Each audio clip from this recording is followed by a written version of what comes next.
queridos, que Jesus nos abençoe e nos envolva na sua paz, para que possamos aqui ter um momento de reflexão que, para além de falar a nossa racionalidade, a nossa intelectualidade, possa alcançar o nosso coração. Esse é, eu diria, o principal intento, né? Quando a Ana nos fez o convite e nós sugerimos esse tema, o porquê e para que sermos espíritas, a nossa verdadeira intenção é que isso alcance o nosso coração.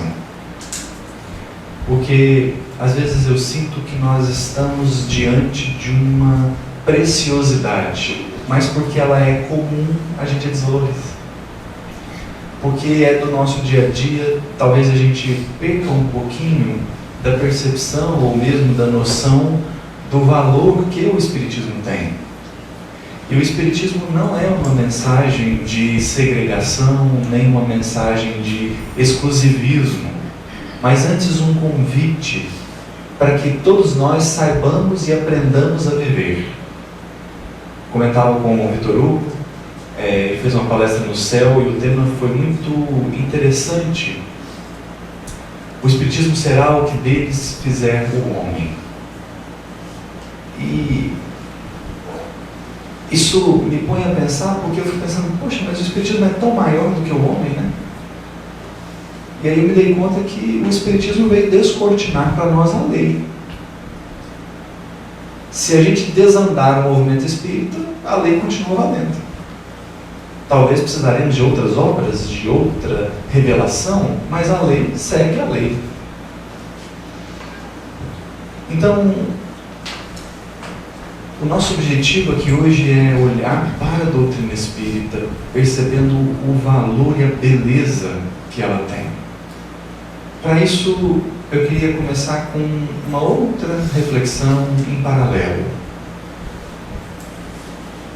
Leon Tolstói escreve, através da Ivone do Amaral Pereira, uma obra chamada Ressurreição e Vida. São 8 capítulos, as histórias mais curtas no começo, depois histórias mais longas ao final. E um desses capítulos é uma parábola. Uma parábola. Conta Leon Tolstói que um monge do clero ortodoxo russo, desdobrado pelo sono, foi levado pelo seu anjo da guarda a regiões transcendentais do universo. Eu fico imaginando que, não está na história não, mas aí esse é animismo. É igual o Chico, sabe? Quando vai olhando, com vontade de tomar um café, que ele vai olhando o sistema solar e depois a Via Láctea.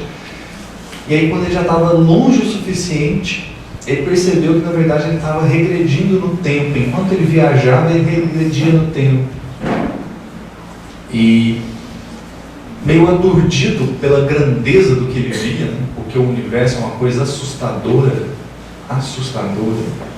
Quando você pensa que a luz leva 0,1 segundo para dar uma volta em torno da Terra, e leva 8 minutos para sair da Terra e ir no Sol, assim, nossa, isso é uma coisa estrondosa. E aí, quando ele já estava assim, aturdido, o anjo virou para ele e falou assim: agora presta atenção no que você vai ver.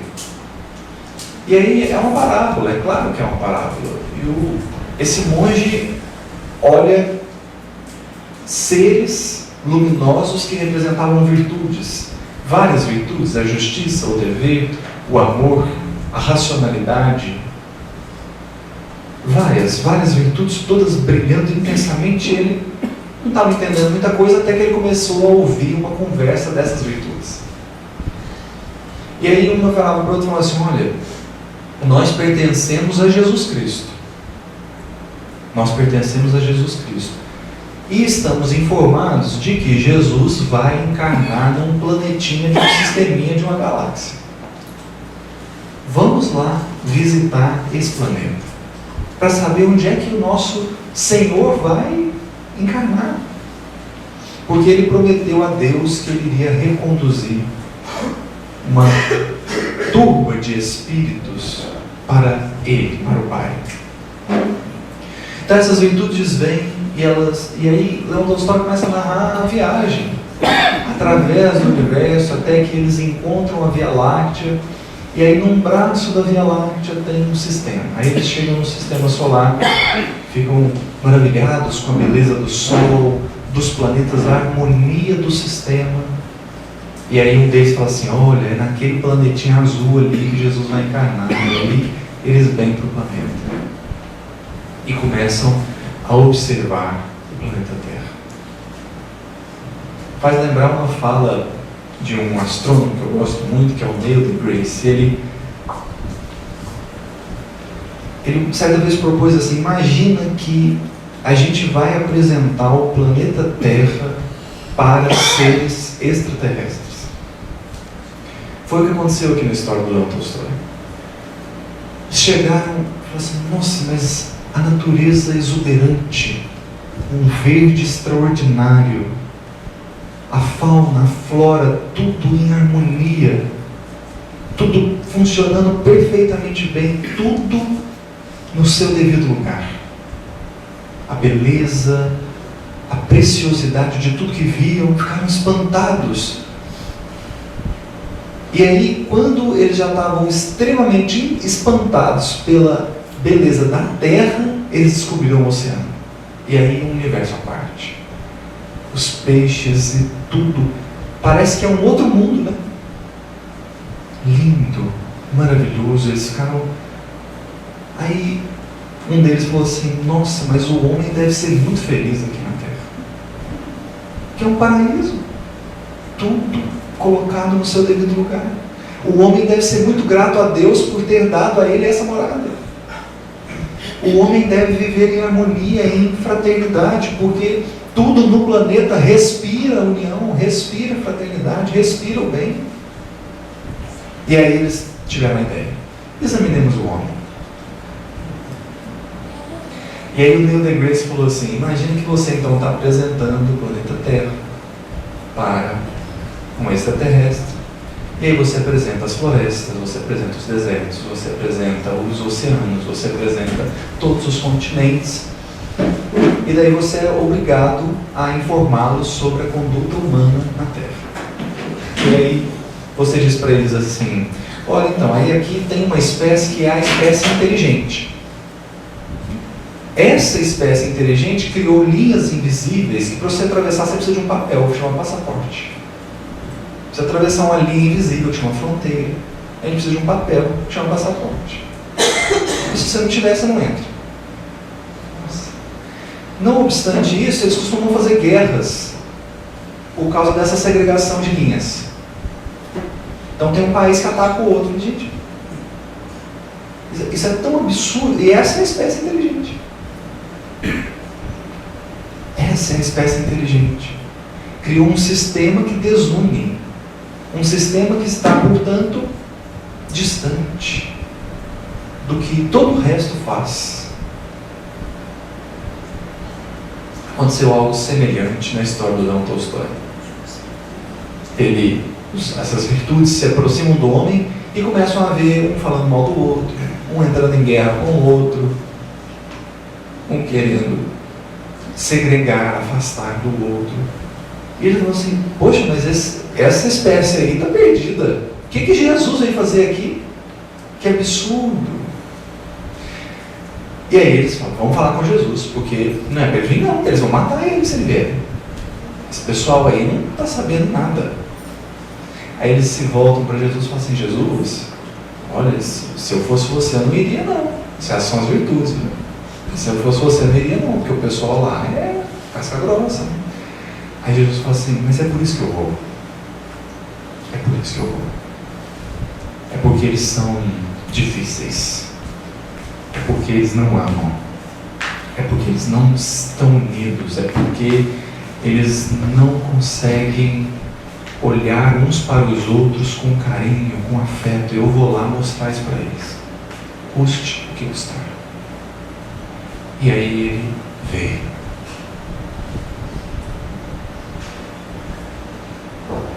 E a gente fez o que fez com a mensagem. Mas a mensagem está aí, graças a Deus. Por que eu estou dizendo isso? Porque existe uma frase do Espírito da Verdade que às vezes é lida muito rápida, e se você lê muito rápido, dá uma dupla interpretação, mas ela não está ambígua. É só a leitura rápida que às vezes a deixa ambígua. E é a mensagem do Espírito da Verdade que eu mais gosto, se é que a gente pudesse fazer um ranking, né? Ela está no Evangelho segundo o Espiritismo, no capítulo 6, item 5. É aquela mesma famosa mensagem que todos conhecem, que fala: Espíritas, amai-vos, este é o primeiro ensinamento, instruí-vos, este é o segundo. Aquela mesma mensagem, ela começa assim: venho, vírgula, como outrora aos transviados filhos de Israel, vírgula. Qual que é a dupla interpretação que pode dar? Dependendo de onde você pôr a vírgula, a frase muda o sentido. Porque algumas pessoas colocam a vírgula depois da palavra outrora. Aí ela fica assim, ó: vem como outrora, vírgula, aos transviados filhos de Israel, vírgula. E aí fica parecendo que os transviados filhos de Israel somos nós. Não é isso que está dizendo. Venho, vírgula, como outrora os transviados filhos de Israel, vírgula. O que Jesus está dizendo ali naquela mensagem é que ele vem da mesma maneira que ele veio antes, com os mesmos propósitos que ele veio antes. Não é que nós somos os transviados filhos de Israel, é que nós recebemos a mensagem espírita na mesma condição que eles receberam. Depois de receber tanto investimento do alto, parece que ainda falta alguma coisa. E ali está o Espírito da Verdade, ou Cristo, como quiser, a dizer: eu venho de novo, nas mesmas condições, quase que no mesmo contexto. Porque, então, o Espírito da Verdade está dizendo que, passado 18 séculos da mensagem cristã, a humanidade, em termos gerais, não havia avançado quase nada. Então, os motivos que fizeram Jesus encarnar foram os mesmos que fez ele trazer a doutrina espírita para nós.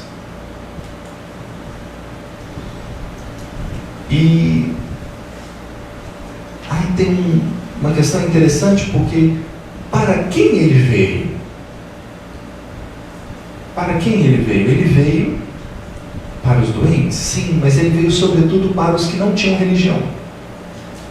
Porque os romanos tinham a religião deles, os gregos tinham a religião deles, os gentios muitas vezes já tinham as religiões deles, já tinham os celtas, já tinham os essênios, já tinham...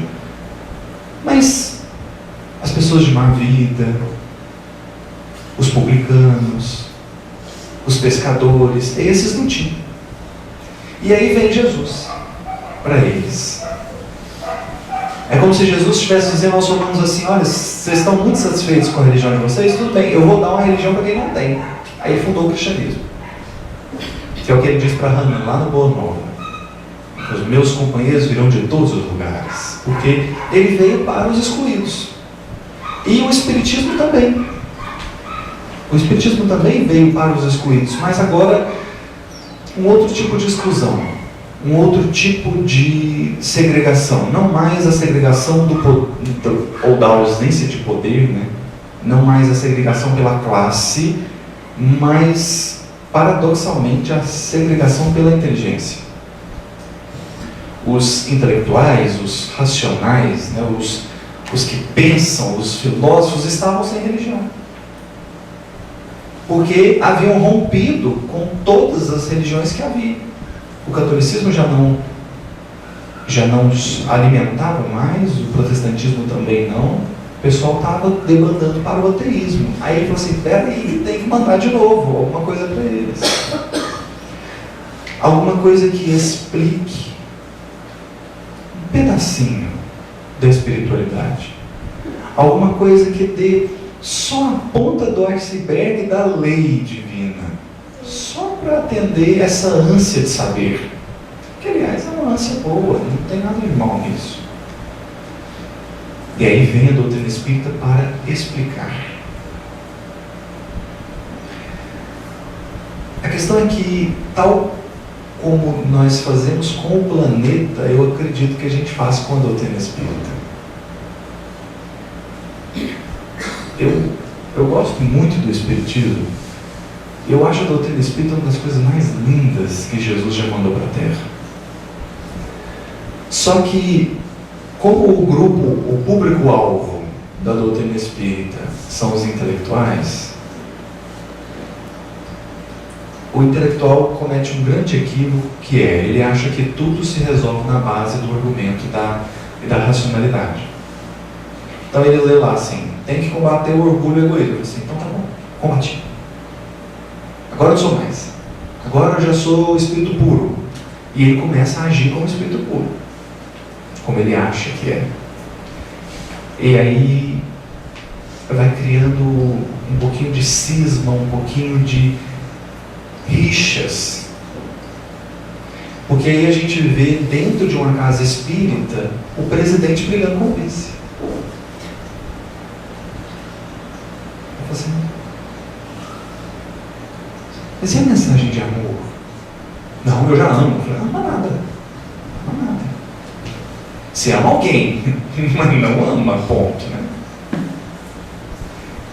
Porque vira uma briga, vira um conflito direto. O coordenador briga com o trabalhador.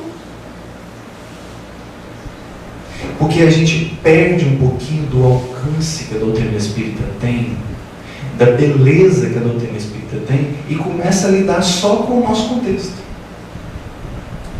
só com o nosso dia a dia. E aí vira uma coisa. A gente tem andado um pouquinho pelo país, e me assusta quando a gente começa a perceber que um expositor tem inveja do outro. Aí você viu? Ele vai falar 1 hora, eu vou falar só 30 minutos. Por que é isso? Por que tem isso? E aí a gente começa a perceber, gente, parece que a gente perde a visão da grandeza que é a doutrina espírita e começa a olhar só para um ponto. Como se a doutrina espírita fosse uma disputa. E ela não é uma disputa. E ela não veio para incentivar a disputa. Nós não estamos numa competição sobre quem é mais puro que quem. E se a gente fica olhando demais para o nosso mundinho, para o nosso contexto, para o nosso trabalho, a gente se permite esses desvios. Como alguém que apenas olhando para o seu dia a dia perde a beleza da Terra. E aí às vezes você precisa olhar para o sistema solar. Eu falo, nossa, que coisa maravilhosa. Que presente divino que nós temos. O planeta Terra é extraordinário. Tá certo que quando a gente lê Cartas de uma Morte e vê a mãe do Chico falando de Saturno, de Marte, a gente fica um pouquinho. Quando o Mozart fala de Júpiter na Revista Espírita, você fala assim, nossa, lá que é bom. Mas nós vamos chegar lá. A questão é que o planeta Terra não vai ser bom, ele já é. E a doutrina espírita é como um planeta que apresenta uma filosofia impecável. Impecável. Eu nunca vi um filósofo apresentar uma filosofia tão extraordinária como a doutrina espírita apresenta. Nunca vi. Nem mesmo o que parece que está até na moda, né? O pessoal adora falar de estoicismo. É lindo, mas a doutrina espírita é muito mais. Porque o estoicismo prega o desapego, só que a doutrina espírita te explica o porquê do desapego. Para que desapegar? Por que isso não é bom? Então, me parece que em alguns momentos a gente precisa elevar um pouco o olhar para perceber o que a gente já tem. Então, nessa primeira parte, depois a gente vai ter uma segunda, que aí eu queria trazer só mais um tópico e abrir também para o debate aqui, né? Quem quiser participar, falar, enfim, a gente vai ter esse momento. Eu queria ler e comentar uma mensagem de Emmanuel, que está no livro Religião dos Espíritos, capítulo 80, chamado Doutrina Espírita. Eu acho que essa é uma das mensagens. É difícil falar isso, né? Porque eu gosto tanto do Emmanuel. Assim, eu brinco com o Quincas, falo assim, Quincas, mensagem boa do Emmanuel é pleonasmo. Porque se a do Emmanuel é boa, não tem que... Mas essa, eu queria que a gente abrisse o nosso coração para perceber o alcance do que o Emmanuel está falando, porque as palavras são simples. E talvez aqui não vai ter nada que você já não saiba. Mas eu queria que a gente abrisse o coração para entender o alcance que a cada frase do Emmanuel vai ter. Ele diz assim: toda crença é respeitável. Nós não vamos brigar com isso. Eu não vou aniquilar a crença do outro. Eu não estou falando para todo mundo ser espírita. Não, o objetivo do espiritismo não é tornar todas as pessoas espíritas, é tornar todas as pessoas homens de bem, seres humanos de bem. Então toda crença é respeitável. No entanto, se buscaste a doutrina espírita, não lhe negues fidelidade. Fidelidade. Toda religião é sublime. No entanto, só a doutrina espírita consegue explicar-te os fenômenos mediúnicos em que toda religião se baseia.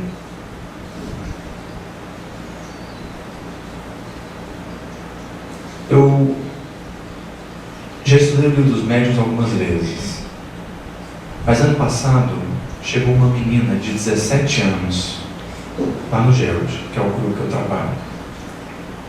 17 anos falando assim: olha, eu estou vendo espírito, eles não são bonitos. Tem um espírito que pega meu corpo e ele faz algumas coisas que depois eu fico envergonhado. Eu não sei o que fazer, estou com medo, não estou dormindo.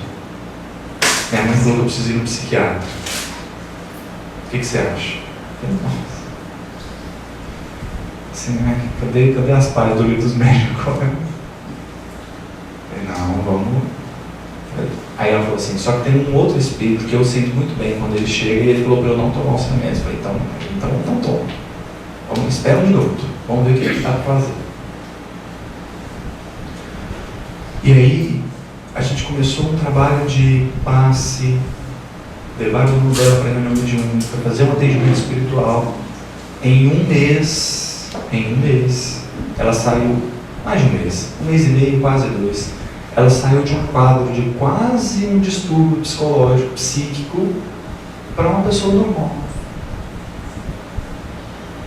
E aí eu olhei para as páginas do Livro dos Médiuns diferente, porque eu só fiz o que estava lá. Eu só apliquei o que estava lá. Aí eu olhei, fiz uma prece, falei: Kardec, você acertou a mão mesmo, meu irmão, porque só fiz o que estava lá.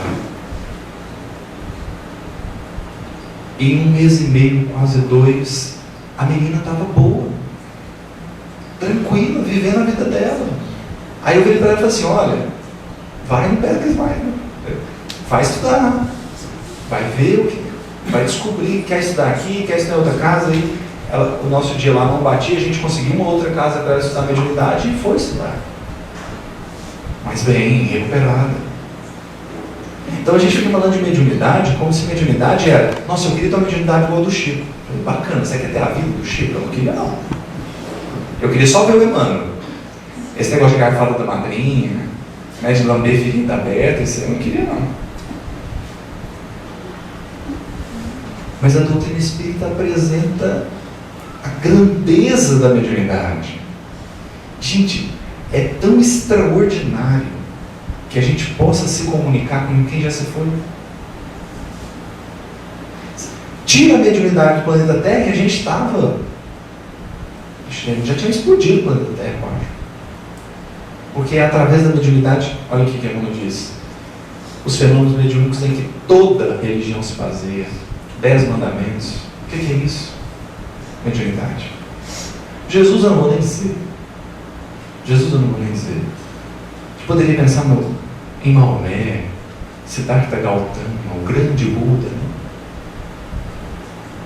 Os Vedas na Índia, tudo aponta para a mediunidade, mas só a doutrina espírita explica o fenômeno. Isso não é soberba, não. Isso não é dizer que a doutrina espírita é melhor. É dizer que a gente tem um tesouro nas mãos, um tesouro que talvez muitas pessoas não tenham. Talvez não, muitas não têm. E aí, às vezes, a gente vai para a casa espírita, tem a reunião mediúnica, e o médium sai dizendo assim: nossa, o outro médium lá deu 3 comunicações, não sobrou tempo para mim. Ô, meu irmão, fica calmo, a reunião que tem. Ou o que é mais curioso, né? Eu acho que é uma coisa muito curiosa, é assim: o médium recebe uma mensagem, aí você vai avaliar quem? A mensagem. Aí você fala para o médium assim: ó, meu irmão, eu acho que a mensagem não foi de um bom espírito, eu acho que tem algumas coisas aqui. Ah, que isso? Você acha que eu vou dar comunicação de espírito modificador? Eu falei: acho. Você está aqui para isso? Ou você está aqui para deixar só os bons falarem? Seu papel é ser médium. Seja. Estou criticando a mensagem. A mensagem não é boa. Agora, se ela não é sua, por que você está doendo? E aí a gente percebe o tanto que é mesquinho. Não percebe a beleza do que está lidando. Né? Ou o contrário também. Eu já vi coordenador de reunião mediúnica dizer assim: aqui a gente não elogia a mensagem não, porque o médium fica envaidecido. Eu falei: mas a mensagem é de quem? Por que ele está envaidecido? A mensagem não é dele. Ele precisa lidar melhor com isso. Ele precisa também aprender sobre isso. Toda religião é santa nas intenções. No entanto, só a doutrina espírita pode guiar-te na solução dos problemas do destino e da dor. Eu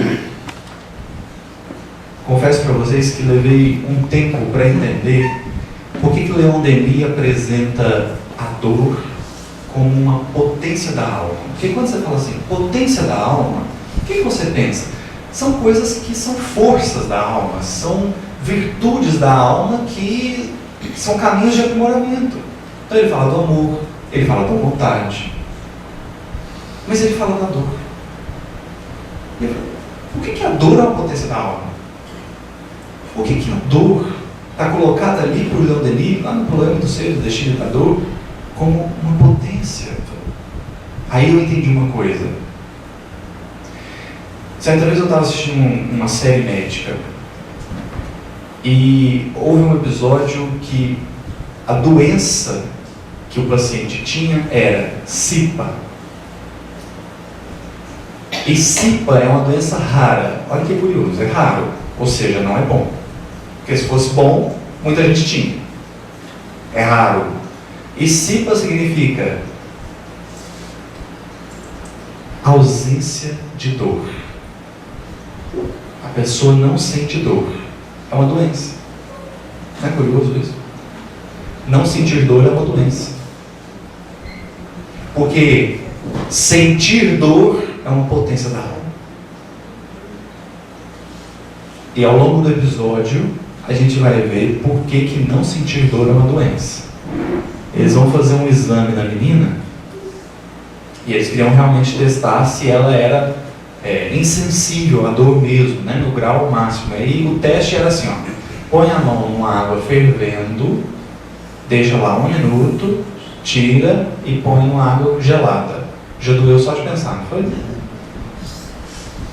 A menina pôs a mão, tá tranquilo. Aí acontece um problema na máquina que eles estavam usando para monitorar e eles acabam esquecendo que a menina está lá e fica aqui resolvendo o problema da máquina. Quando eles se dão conta, a mão da menina na água, tira a queimadura de 2º grau e a menina tranquila. Já pensou? Entende por que dor é uma potência da alma? Porque se nós não conseguíssemos sentir dor, a gente estava perdido. Perdido. Eu me lembro quando li as páginas do livro Libertação, e aí, quem não leu, desculpa, eu vou contar a última página do livro. É bom que leia e vê como é que chegou lá. Eu praticamente gosto de spoiler, porque eu fico curioso, como é que chegou lá? O Gregório veio para atacar o Gúbio. Ele veio para atacar o Rubio. Porque o Rubio era benfeitor. No que ele veio para atacar o Rubio, Matilde materializou. Falou, meu filho, chega. No que ela falou isso, o Gregório ajoelhou e começou a chorar. Porque começou a doer. Ele percebeu a dor. Aí o André Luiz, deve ter sido o irmão que ditou isso para o André Luiz. Aí o André Luiz escreveu assim: ali aconteceu o encontro entre a luz e a treva não aguentou. A treva não resistiu. Aí o Gregório ajoelhou, começou a chorar, Matilde acolheu ele e encaminhou, porque agora ele tinha um longo processo de reparação para cumprir, né? Mas vejamos que se Gregório fosse insensível à dor, ele ia ver a Matilde e ia seguir adiante. Que bom que a gente sente dor, porque é o momento em que a gente percebe a nossa fraqueza, a nossa dependência do Criador. Aí a gente aceita, né?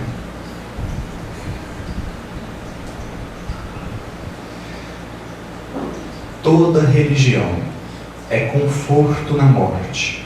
Por quê? Porque um dos confortos que a gente pode dar para a morte é o espiritualismo. Porque o materialismo é o fim. O materialismo mata tudo. Eu lembro que um amigo meu escreveu um livro chamado Filosofia Perene. Aí na introdução do livro ele falou assim: olha, se o materialismo for verdade, está tudo morto, inclusive a filosofia. Vai pensar para quê? Se a gente veio do nada e vai para o nada, é claro que o meio do caminho não importa. Então, se a filosofia é o pensar sobre a vida, então a filosofia também está morta, né? O materialismo tem essa característica, ele mata tudo: a esperança, a bondade, a filosofia, tudo. Então toda religião é conforto na morte. No entanto, só a doutrina espírita é suscetível de descerrar a continuidade da vida além do sepulcro. Eu me lembro que certa vez eu estava estudando a segunda bem-aventurança: bem-aventurados os aflitos, porque serão consolados. Está no Sermão do Monte, Evangelho de Mateus. E a palavra traduzida muitas vezes por aflito, ela não é uma palavra que quer dizer qualquer aflição. Ela está dizendo de um tipo de aflição. Por isso que às vezes ela é dita assim: bem-aventurados os que choram. Porque também não é qualquer choro. É um choro que você chora por alguém que morreu. Então é uma aflição que você tem por alguém que partiu. E ali está Jesus dizendo: bem-aventurados os que estão de luto, porque serão consolados. E aí me ocorreu uma pergunta: qual a consolação que você pode dar para alguém que está de luto? Consolação. Não é tirar a dor. Porque como é que você tira a dor de alguém que está de luto? Ressuscita o morto. Aí você tirou a dor, né? Eu estou lá chorando porque meu pai faleceu. Se ele ressuscitar, acabou o problema. Então nós não estamos falando de tirar a dor, nós estamos falando de consolar. Como é que você consola? Olha, ele desencarnou mesmo, mas ele não morreu. Mas isso por si só, porque isso é o espiritualismo. Olha, ele desencarnou, mas ele segue vivo. Isso é espiritualismo. Só que um tipo de espiritualismo abre uma possibilidade de dizer assim: olha, ele está vivo, só que ele está queimando no inferno. Puxa, não adiantou nada. Eu preferiria que ele tivesse morrido mesmo, né? Porque agora, não, ele está vivo, mas ele está sofrendo, então não adianta. Então isso não consola. Não basta estar vivo, é preciso garantir o reencontro, porque isso consola. Para te dizer assim: olha, eu sei que você está sofrendo, eu sei que está doendo, mas ele não morreu, e daqui a um pouco você encontra ele de novo. Ah, então tá bom. Não é que fica fácil, mas facilita, né? Só a doutrina espírita faz isso. Só a doutrina espírita faz isso.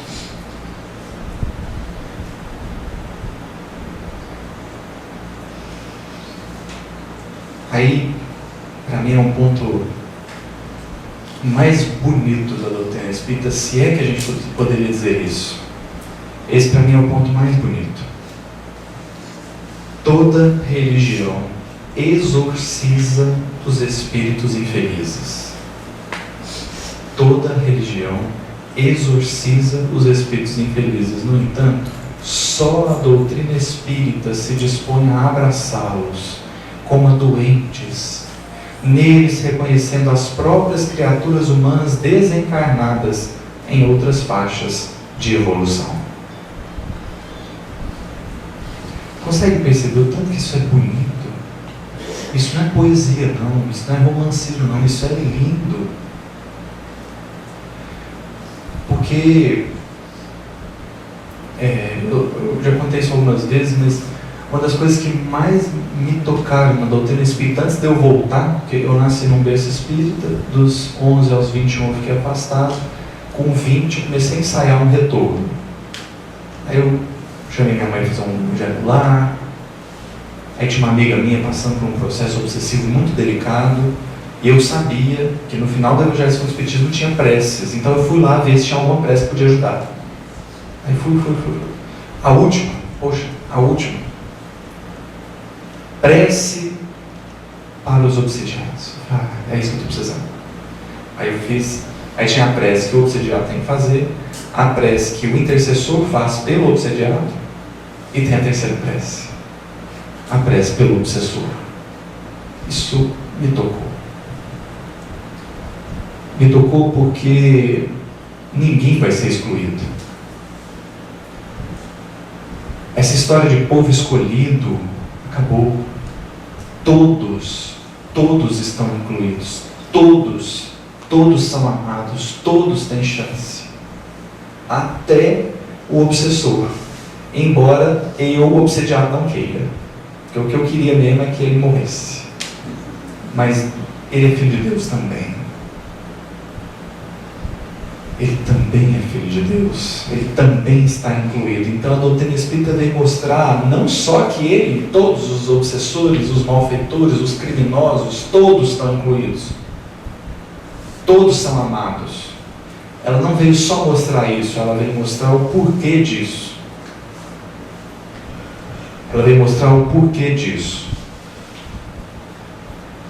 E o porquê disso é assim, Paulo, na carta aos Coríntios, na segunda carta aos Coríntios, Paulo constrói uma metáfora, uma analogia extraordinária, que é assim: temos, porém, esse tesouro como em vasos de barro, para que a excelência do poder seja de Deus e não nossa. Que tesouro é esse que ele está falando? A graça divina. A graça, o amor, a misericórdia. Temos, porém, esse tesouro como em vasos de barro, para que a excelência do poder seja de Deus e não nossa. Porque quando a gente consome algo de um recipiente, a gente elogia o que a gente consumiu, não o recipiente. Mas a metáfora de Paulo é muito boa. Porque no Boa Nova, no capítulo 19, Jesus vai dizer que a água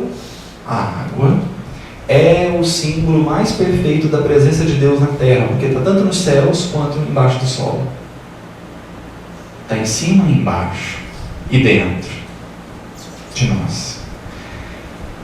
E a água parece um elemento muito bom. Muito bom. Eu não sei se aqui em São Paulo é muito comum, mas lá em Minas é. Filtro de barro. Já tomaram água de filtro de barro? É boa, né? Só que tem um detalhe: vocês já tomaram água de filtro de barro novo? Já. Quando o fio de barro é novo, você põe água nele e toma água, tem gosto de barro. E aí é claro que quando você põe água no filtro de barro, toma água e tem gosto de barro, você joga o filtro fora e compra outro, né? Não. Você põe água no filtro de barro, toma água com gosto de barro, e o que você faz? Põe água de novo. Aí você toma, tem gosto de barro, o que você faz? Põe água de novo. Porque você sabe que é uma questão de tempo, até o filtro de barro tá bom. E essa conversa não é sobre filtros. Essa conversa é sobre vasos de barro. Somos nós. Por que o obsessor não vai ser excluído? Porque ele é um filtro de barro novo. A água que ele oferta está meio ruim.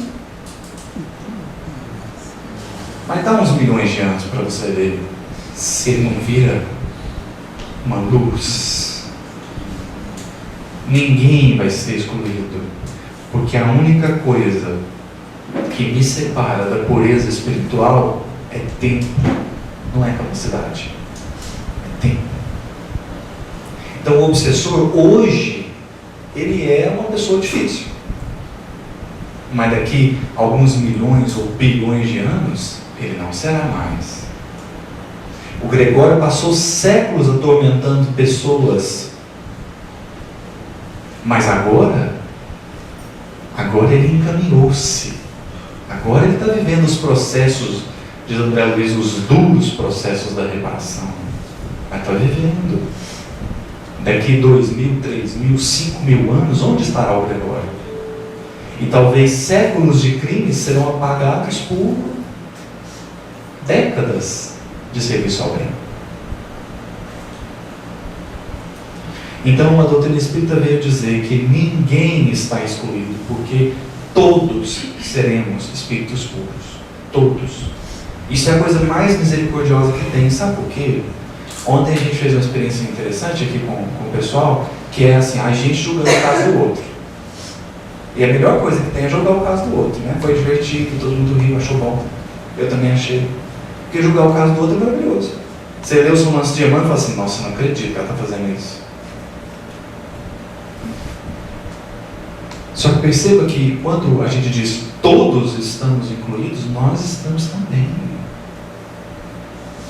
Não existe nada tão grave que eu ou você possamos fazer que Deus fala assim, ah não, agora chega, cansei. Não. É porque a gente quer exorcizar o obsessor, mas não pensa que a gente é obsessor algumas vezes. Né? Mas a doutrina espírita veio dizer, todos estamos incluídos.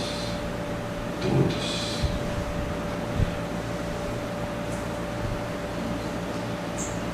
Toda religião fala de penas e recompensas. No entanto, só a doutrina espírita elucida que todos colheremos conforme a plantação que tenhamos lançado à vida, sem qualquer privilégio na justiça divina. Não tem povo escolhido.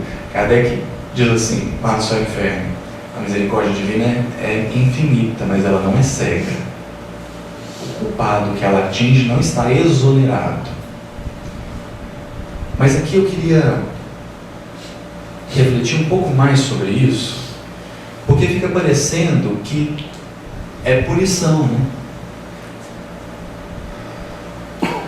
A gente parece que na hora do resgate, a gente não quer o resgate.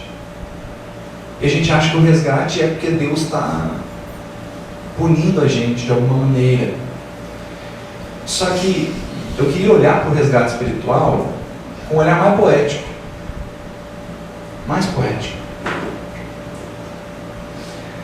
Quando você erra e fica culpado, qual é o seu desejo? Se desse, era voltar lá no tempo, não errar. Nossa, eu gritei com a pessoa que eu amo.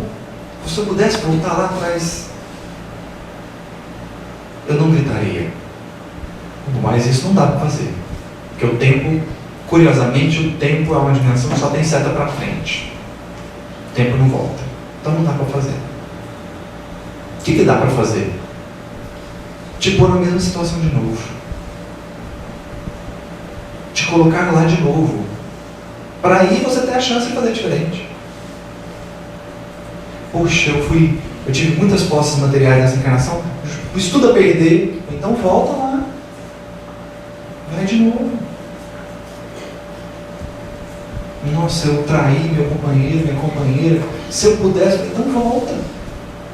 Entende que o resgate é a representação máxima da misericórdia, que está nos dizendo assim, olha, não dá para voltar atrás, mas eu posso te pôr de novo no mesmo contexto, com as mesmas pessoas, para você fazer diferente.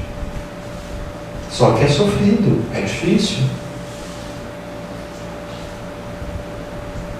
Mas o resgate é a representação máxima do amor de Deus, porque demonstra que Ele se importa, demonstra que Ele tem cuidado para conosco, demonstra que Ele está dizendo assim: olha, eu sei que você está sofrendo, então deixa eu te dar uma chance, uma oportunidade de, não é de você apagar o sofrimento, mas é de você fazer algo perante o qual o seu erro não vai ter representação nenhuma. Imaginemos que alguém venha aqui e conte uma encarnação de Chico Xavier há 40 mil anos atrás, em que ele foi um assassino. Nossa, está resolvido já. Já está resolvido. Depois das garfadas da madrinha, está tudo resolvido. Então, o resgate que a providência divina nos dá, nos oportuniza, é amor. E aí o Emmanuel começa uma série de frases aqui, e eu queria destacar quatro, que aí a gente pode encerrar essa primeira parte. Espírita está entre aspas. Espírita está entre aspas. Por quê? Porque aqui é um adjetivo. Espírita é o adjetivo. Deve ser o teu caráter. O meu caráter é espírita. Mas isso não quer dizer perfeito. Isso não quer dizer puro. Ainda mesmo te sintas em reajuste depois da queda. Ainda mesmo te sinta em reajuste depois da queda. Porque tem dia que a gente acha que não merecia, que não podia ser espírita, e às vezes essa noção ela está tão entranhada no nosso olhar. Eu vou te dizer como que ela está entranhada, porque talvez eu estou dizendo assim, tem dia que a gente tem vergonha de ser espírita e você talvez não está conseguindo enxergar. Então eu vou mudar um pouquinho a percepção. Tem dia que você olha para a pessoa e fala assim: nossa, ela é espírita e está fazendo isso. Nossa, mas é espírita e está gritando? Ela é espírita e é orgulhosa. É por isso que ela é espírita. Lembra de Jesus falando com as virtudes? Eu vou porque esse pessoal aí é difícil. O que então nos faz pensar que espírita não é o espírito puro. Espírita é o espírito que precisa da doutrina espírita. Porque o título maior que Jesus apresentou lá no Sermão do Monte, na verdade nas Bem-aventuranças, o título máximo que ele apresentou é Filho de Deus. Filho de Deus. Então, para além de espírita, você é filho de Deus. Você precisa descobrir isso. Precisa sentir isso. Então, o Espiritismo não chegou na nossa vida para ostentar um prêmio. Nossa, agora, depois de tantas lutas vencidas, depois de toda a evolução alcançada, virei espírita. Não. O Espiritismo chegou para que daqui a um tempo a gente fale isso. Ele chegou para nós hoje justamente porque a gente é imperfeito. Espírita deve ser a tua conduta, ainda mesmo que estejas em duras experiências. Porque a coisa mais fácil que tem é não ser espírita. É fazer de conta que não viu, é fazer de conta que não sabe, é fazer de conta que não tem o que fazer. Ser espírita é uma bênção. Então a frase do Raul Teixeira, ela é até pesada um pouco, mas eu acho que ela faz sentido. O Raul Teixeira disse assim uma vez: Espiritismo não é para quem quer, é para quem aguenta. Porque existe uma coisa que a gente não está acostumado ainda, mas é uma das coisas mais bonitas que existe. E porque a gente não está acostumado, às vezes é pesado. Porque a doutrina espírita veio dizer para a gente assim: olha, você é autor do seu destino. Isso é a coisa mais pesada que tem, mais difícil que tem. Porque tudo que eu queria é pôr a culpa em alguém. Tudo que eu queria é olhar para alguém e falar assim, eu estou aqui por sua causa. Mas não posso fazer isso. Não posso. Porque se a ação do outro diz algo sobre ele, a minha reação perante o que ele fez diz algo sobre mim. Diz algo sobre mim. Então, eu me lembro conversando com um amigo certa vez, estava pensando o quão complicado é quando a gente pensa que a pessoa que a gente está ajudando hoje, ela só está nessa situação porque ela fez alguma coisa para merecer isso. Ou para precisar disso, né? E aí é aquele conflito, assim, será que a gente ajuda ou não ajuda, né? Porque a pessoa só está ali porque ela errou. E aí, o que nos ocorreu é que se o que a pessoa está passando diz algo sobre ela, a minha reação perante o que ela está passando diz algo sobre mim. Ela está morando na rua, ela deve ter desviado muito dinheiro no passado. Eu falei, pois é, e você olhando ela, pensando isso? E eu, olhando para a situação, eu penso assim, isso aí é karma dela, deixa ela se virar. Opa, onde ficou a misericórdia nisso aí, né? Onde que ficou a misericórdia? Então, duras experiências, mas a gente precisa ser espírita também ali. É quando são aquelas situações em que é mais fácil falar mal, gritar, brigar, ofender, roubar. É mais fácil. Mas a gente precisa ser espírita também ali. Não porque alguém vai ficar sabendo, não porque alguém vai aplaudir, não porque vai ter reconhecimento, mas é porque a gente está ali, né? A frase mais mentirosa que existe é ninguém vai ver. E eu? Como assim ninguém vai ver? E eu o que estou fazendo? Não vou ver também? Fechar os olhos? Espírita. Essa para mim é a mais bonita de todas. Espírita deve ser o nome de teu nome. Ainda mesmo respires em aflitivos combates contigo mesmo. Sou espírita. Mas ser invejoso é espírita? Isso. Mas você é grosseiro e é espírita? Sim. Mas aqui tem um cuidado. Tem um cuidado para tomar. Eu me lembro que tem uma mensagem de Emmanuel chamada Em Família. E ela está no livro Pão Nosso.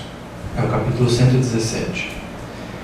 Nessa mensagem, Emmanuel começa com uma frase que ela é profunda. Ele diz assim: a luta em família é problema fundamental da redenção do homem na Terra.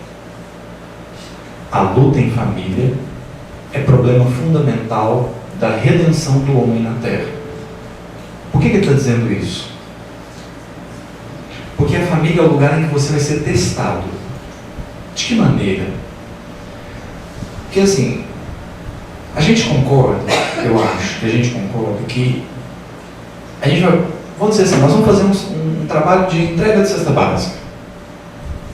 Quanto tempo você vai passar ali? 1 hora? 2? Tá. É mais fácil ou mais difícil ser bonzinho com aquela pessoa do que na sua casa? É muito mais fácil. Muito mais fácil. Você vem aqui no centro espírita, é muito mais fácil. Para a gente ver o tanto que é coisa pesada, né? É mais fácil ser bonzinho na casa espírita, agora pensa. Do jeito que a gente ia na casa espírita. Mas é mais fácil. Só que aí você pode cair num conflito. Eu, como estou agindo na casa espírita, como estou agindo quando eu entrego cesto, eu estou sendo hipócrita, fingindo que eu sou bonzinho, ou é porque ali eu estou conseguindo ser um pouco, mas lá em casa eu não consigo?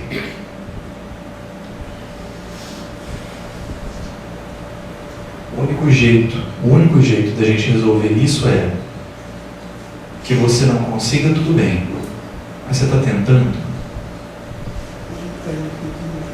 Porque se eu nem tento ser fraterno em casa, é porque eu não estou nem aí para a fraternidade. Lá em casa, no lar, é onde eu vou testar o meu propósito. Porque se eu tenho um propósito no bem, ele não está condicionado a local. O meu propósito do bem é um propósito do bem que está comigo, quer eu esteja onde estiver. Posso ir para onde eu quiser. O meu propósito vai ser o mesmo. Se eu vou conseguir ou não, é outro detalhe. Espírita deve ser o nome de teu nome. Ainda mesmo respires em aflitivos combates contigo mesmo. Porque o Espiritismo nos chama a ter um propósito. Esse propósito não é com o presidente da casa espírita, não é com o coordenador do trabalho. Esse propósito não é com ninguém fora. Esse propósito é eu com Jesus. E só. Eu e o Cristo. Por isso, André Luiz vai dizer no prefácio do Nosso Lar que o aprendizado, a escola do Evangelho é uma escola solitária, porque é o aprendiz sozinho com Jesus. É só o aprendiz e o mestre. E para finalizar, espírita deve ser o claro objetivo da tua instituição, ainda mesmo que por isso te faltem as passageiras subvenções e honrarias terrestres. Doutrina espírita quer dizer doutrina do Cristo. E a doutrina do Cristo é a doutrina da perfeição moral? Não. Aí eu achei extraordinário. A doutrina do Cristo é a doutrina do aperfeiçoamento moral. Não é do resultado, é do caminho. A doutrina do Cristo não é para quem já alcançou, é para quem está em caminho, em todos os mundos. Guarda, pois, na existência, como sendo a tua responsabilidade mais alta, porque dia virá em que serás naturalmente convidado a prestar-lhe contas. Não é para temer. Não é para temer. O prestar conta aqui é porque assim, quem está escrevendo a história nem sempre sabe o que está escrevendo. E por que não sabe? Porque as coisas vão acontecendo e nem sempre a gente presta atenção mesmo. Tem um discurso que o Steve Jobs fez numa universidade em 2006. Foi antes um pouco de lançarem o iPhone. E aí o Steve Jobs começou a contar a história da vida dele. E ele contou que quando ele foi adotado e a mãe biológica dele só entregou ele para a família que o criou, porque a família que o criou fez uma promessa. Ele tinha que ir para a universidade. Ele tinha que ir para a universidade. E ele foi criado então com essa ideia: você tem que ir para a universidade. E ele foi, só que ele chegou na universidade e ele não gostou. E ele quis sair. Só que com conflito, né? Mas esse pessoal lá prometeu que eu ia. Aí ele então começou a frequentar aulas que não eram do curso dele, mas que ele achava interessante. E uma das aulas que ele frequentou é caligrafia. E ele fez aula de caligrafia. Naquele momento era inútil, mas tempos depois, quando ele foi desenhar os caracteres do Macintosh, a aula de caligrafia fez diferença. Ele até faz uma brincadeira lá, que não vem ao caso, depois quem quiser pode assistir. Mas é porque todos os caracteres que a gente tem hoje, de celular, sabe? O formato da letra no celular, no computador, no tablet, enfim, originou-se dali. Originou-se dali, porque até o do Windows foi dali. Porque, tempos antes, ele fez uma aula de caligrafia, que alguém olhar e falar assim: poxa, que inútil. E aí ele diz assim, que a vida, a gente vai conectando os pontos. Só que tem um detalhe, você só consegue enxergar os pontos olhando para trás. Porque, na verdade, assim, é tão interessante essa analogia que ele faz, né, de conectar os pontos, porque a palavra hebraica, que significa à frente, quando você quer dizer assim, tem uma coisa à frente, na minha frente, essa palavra que você, para falar isso, é a mesma palavra que você usa para dizer sobre o passado. O meu passado e o que está à minha frente é a mesma coisa. E para nós é uma visão meio complicada, porque a gente tem a ideia de que o passado ficou para trás e o futuro está na frente, né? Só que a cultura hebraica acredita que a gente está caminhando no tempo de costas, porque é o que você consegue enxergar o seu passado. Então está na sua frente, só que você está caminhando assim. Então aqui tem o meu passado, por isso que é a mesma palavra. Então o que o Steve Jobs estava dizendo é, quando você olha para o que está na sua frente, que é o seu passado, aí você consegue conectar os pontos. Mas quando você está vivendo a situação, você não sabe. Você não nem sempre percebe. Então eu fico imaginando a gente desencarnado olhando para essa encarnação. Eu penso assim, nossa, mas era tão bom, a gente estava lá no centro espírita, trabalhando. Bom demais, que saudade. E eu sei que talvez seja difícil pensar isso agora, né? Porque agora a gente está assim, nó, que inferno, isso aqui. Então, pensa, quando você era criança. Tem saudade ou não tem? Coisa melhor que tem. A gente não precisava preocupar com nada. As contas estavam pagas. O almoço aparecia. Maravilhoso. Na época de criança a gente fala assim, nossa, mas minha mãe, meu pai estão me chamando. E hoje a gente olha, nossa, que saudade. Eu acho que a gente vai viver a mesma coisa. A gente vai experimentar a mesma coisa. Vai olhar para trás e falar assim, meu Deus, como que a doutrina espírita era linda. E eu fiquei brigando com quem é que ia fazer a sopa.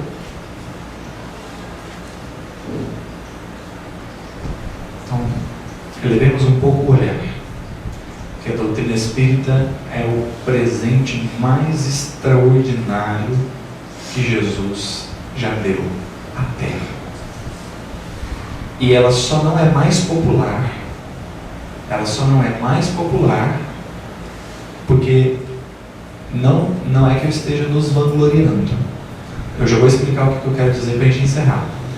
A doutrina espírita só não é mais popular porque na mentalidade que a humanidade tem hoje, a doutrina espírita pode ser perigosa. Imagine se todo mundo tivesse consciência de que vai reencarnar.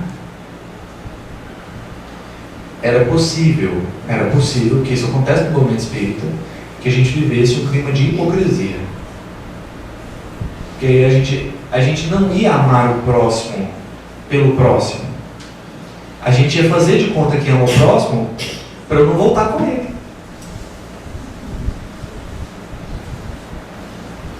E aí as coisas não vão ser resolvidas. Então precisa de um pouco mais de espontaneidade, que é o que a gente quer trabalhar na segunda parte. É olhar para tudo que a doutrina espírita traz, sem perder a espontaneidade. Porque me marcou muito uma amiga minha, disse assim, eu pensei no psicólogo depois que eu virei espírita, eu falei assim, então você virou espírita errado. Porque o espiritismo era para te tirar os problemas, por que você está com um problema por causa do espiritismo? Ela falou, é muito angustiante esse negócio, tudo é culpa minha. Eu falei, não é assim. Essa não é a percepção. Você é responsável pelas coisas. Mas Deus não está anotando num caderno para te punir depois. Eu não posso ser orgulhoso, não posso ser invejoso. Eu falei, não, calma. O que a doutrina espírita está nos convidando é experimentar maneiras diferentes de viver. Experimente maneiras diferentes de viver. E aí você faz a sua escolha. Porque a gente vai colocando sobre nós um fardo que não precisa ser colocado. Quando a doutrina espírita fala das virtudes, fala da evolução espiritual, fala da caridade, isso não é para virar um fardo, para a gente se culpar por não fazer. É para a gente descobrir o que a gente veio fazer, para então experimentar. Experimente. E aí a gente vai lidando com a doutrina espírita e com as relações de uma maneira mais leve. Eu agradeço a sua atenção, a sua paciência.